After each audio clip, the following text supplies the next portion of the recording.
বড়ো ভাষাত ইমান ভাল গান আপুনি গাব পাৰে।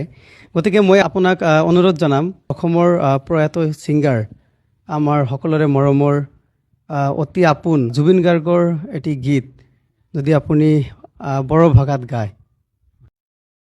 আচলতে জুবিন গাৰ্গৰ গীত বড়ো ভাষাত গোৱা মোৰতো অভ্যাসে নাই। তথাপিও সুলেখা বাইদেৱে যিটো গীত গাইছিল তাৰেই মই এফাকি গাইছোঁ। माया गोनां हरनि बिखाया नुबाय आङो नोंनि महर, नुजाखैबाय सिरियै फैना गोरबो खोनायाव।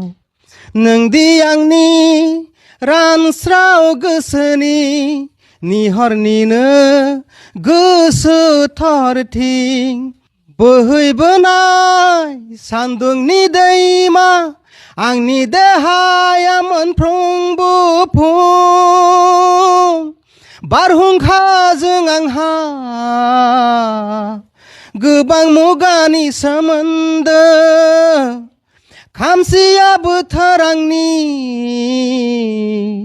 गोबां साननिनो आंगो, निजुमनि मेथाइ आंनि जेब्लांगोन साननि नोंनि बिखाया।